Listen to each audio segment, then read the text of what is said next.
Dude, yo, guys, so actually I have an important announcement to make. A health related announcement. I have a very important announcement to make. This is going to be genre defining. This is going to be game changing. Really not for anything except crackheads. Because like, yeah, not for anything except crackheads. But chat, listen up. So for the first time in about a decade, I went to the doctor this past week and I got full panel blood work done. I did everything. I went to the doctor. I was like, yo, like, I laid it all out. I told my doctor everything. I was like, listen, doc, I've put a lot of in my body. I'm not like a daily drinker, but when I do drink, usually once a week, it's an extreme binge. I get absolutely hammered. I laid it all the fuck out.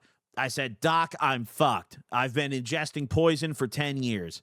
A decade? No, yeah, I literally have not been in a doctor's office since I was a teenager, dude. It's just, I mean, I don't count the ER. I don't count, like, I got my shots when I got surgery on my knee, but, like, I don't count that. I haven't actually voluntarily gone to a doctor's appointment in, like, 10 fucking years. So I just laid it out. I was like, doc, listen, like, my shit, I need to know what's cracking with me, you know? And luckily, everything came back normal and great except for one thing. There's one thing that came back not great. Okay. I have a certain enzyme of my liver. I believe it's called ALT. I'm probably butchering this, but my liver enzymes are elevated. Okay. They're not like concerning levels. They're not double the level or anything, but they're elevated. So my doctor sent me a message and said, I recommend you abstain from all drinking immediately. Like, just like she didn't say temporarily or anything. I can't drink at all right now. I can't drink at all, which, I've only, I mean, to be fair, I might have rigged it for myself because I just got back from Vegas and then like 2 days later when I got a bunch of blood work done. So like I might have rigged the numbers a little bit, but yeah, I haven't drank in like 2 weeks now. I mean, already it had been a week since I went to the doctor's appointment. The only days of the week that I drink are crackheads days. Like I only really drink when I film, but I drink a fuckload. I go really hard. Like it's definitely by definition binge drinking. So from now on, am not going to be drunk in anything really. She's saying that because if you want your liver enzymes to go down, you need to immediately stop drinking, not because you'll die for that. Well, yeah, but like, bro, listen, dude, I'm growing up, I'm getting older, and like when I was younger, if my doctor told me that, I'd be like, fuck you, bitch. I'd send her a video of me shotgunning a fucking Bud Light or some shit, dude. Like, I don't care. But like, as I'm getting older, it's like, okay, I should maybe care about the enzymes now. Like I should maybe care about the enzymes. Yeah, I mean, it's not like I'm not dying. There's no health effects. It's not like I was like, dude, I got pain in my liver, I need a surgery or anything. But it's just for future purposes. If I want to like maintain a healthy liver, I need to stop drinking, at least for the time being. Severely, like for the time being, reduce it. Or not reduce it, completely stop it until it gets to normal levels, and then maybe I could drink normally again. But with that being said, the reason I'm announcing this is because obviously we drink almost every single week on Crackheads. So, this is going to maybe change how Crackheads looks a little bit. Not really anything else. I don't drink on any other, like my Gobcast, I don't drink. Streams, I don't drink. Main channel, it doesn't really do anything. So, like, this is solely just a Crackheads thing. But yeah, it's weird because like when I was still able to drink like the whole time, I didn't care about drinking very much. Like I wouldn't drink very often. I would go out to dinner and like maybe get a cocktail or like, often not get alcohol at all. But like now that I can't do it, I notice it more. Like it's weird. It's weird. It's like a reverse psychology effect. Like now that I don't like now that I can't drink anymore, I sit there, like I was at a restaurant over the weekend. I was at this prime rib place and I sat down and my girl got a drink and I'm sitting there and I'm just like, I can't ask for a soda. This place is nice. Like they have mocktails and I'm like, bro, if I drink a mocktail, I'm going to be pissed. Like I shouldn't drink a mocktail. So I'm sitting there. I got my little ice water, I got my little ice water. Fucking it's I think I notice it the most when I go out to eat, dude. It's like, damn, dude, I love a cocktail with dinner though, dude. That makes it, that makes it. So yeah, for the time being, I'm not drinking. I guess my 2026 modified New Year's resolution. Initially, my New Year's resolution was just zero sugar soda, which I'm still riding on. Haven't drank a soda this year.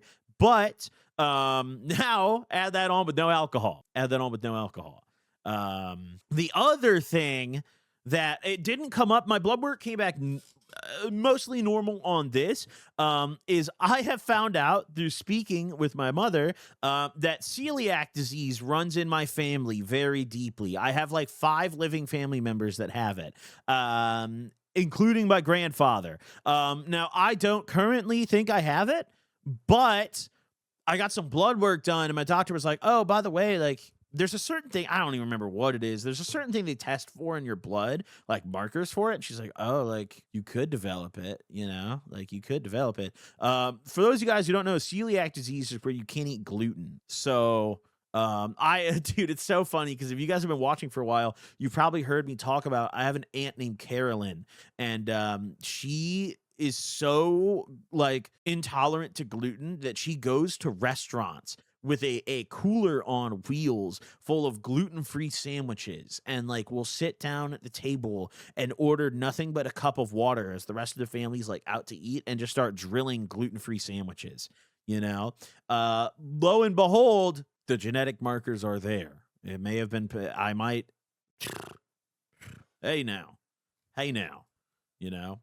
So I've been, you know, what's interesting is I don't think I have it. My doctor hasn't said anything, but like since the doctor's appointment, I was intrigued. I was like, I'm going to try to avoid eating gluten all week and see what happens. And like, dude, I mean, listen, hey, this might be a little too much information, but like, yo, I have been taking the absolute healthiest shits of my life this past week. Yeah, dude, like, bro, I was 72 hours gluten free, bro. I swear to God, I was shitting out a subway train, bro. I was like, shit, dude, literally, shit. I have IBS and completely ignore it. I don't suggest it. I just like spaghetti based. Yeah, fuck it. Based. I may have missed you saying it, but how are you doing crackheads with no drinking? I mean, the point of crackheads isn't really to get drunk to begin with. We just get drunk because I feel like it kind of fits the theme of the show. You know, like we talk about doing drugs, let's get fucked up. But like liquor's not the only thing we have to do. We've done plenty of episodes stoned. More recently, we've been doing more episodes just getting stoned as fuck. So that's probably going to continue. You know, and I mean, I don't know. I just don't think that like it doesn't really matter content-wise to me that much, you know? Like, it really doesn't matter whether or not I'm drunk. And honestly, I'd argue that for the average listener, us being drunk might make it worse and harder to listen to, you know? So, I don't know. But yeah, either way, yeah, boom, dude. Finally went to the doctor and I can't fucking drink. And I might have a gluten issue. But mainly just can't drink. That is guaranteed. That is guaranteed. There's a correlation between tummy troubles and autism. Are you saying I have autism? What are you trying to say to me right now? Shit. I do have ADHD though. I do have ADHD. Yeah, I'm going in though, just to confirm. This is crazy, dude. I feel like a pregnant woman, dude. I have an ultrasound on my liver, the 20 something. I have to check. I know it's the end of this month. I have an ultrasound on my liver that my doctor ordered to confirm that, like, you know, I don't have some like ailment down there or some shit.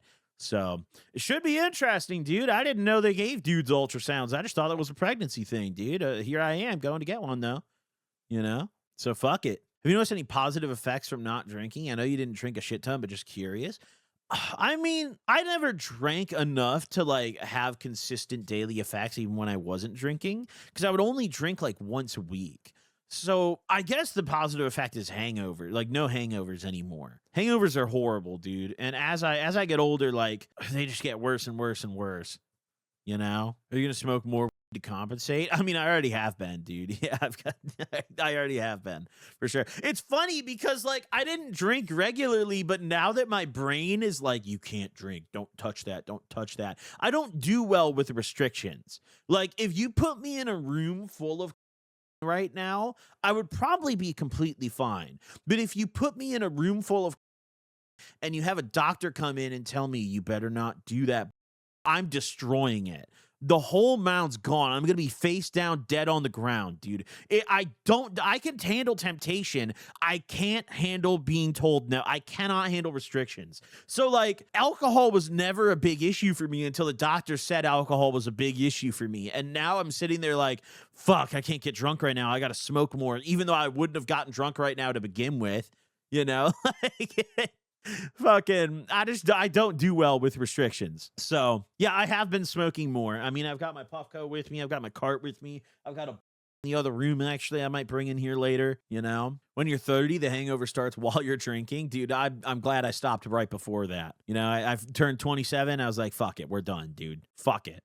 You ever tried mixed drinks? Dude, you think I'm that fucked, dude? This guy thinks I've never drank a mixed drink.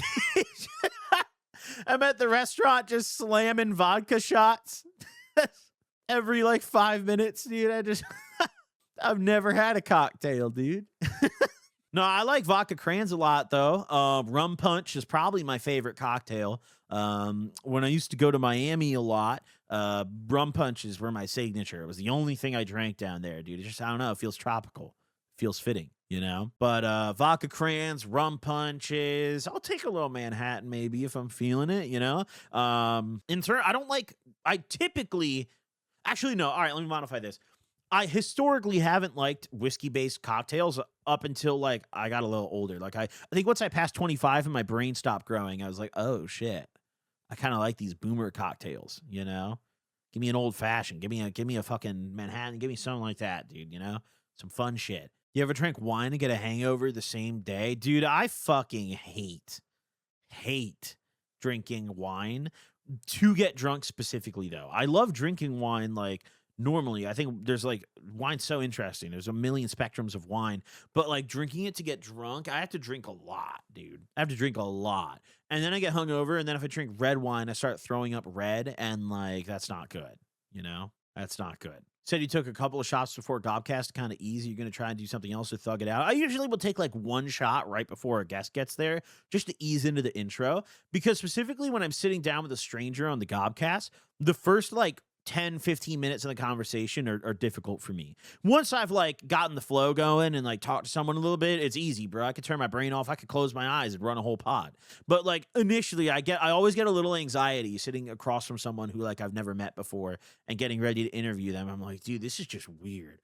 Like we're literally 100 episodes deep on the show and I still get uncomfortable about it.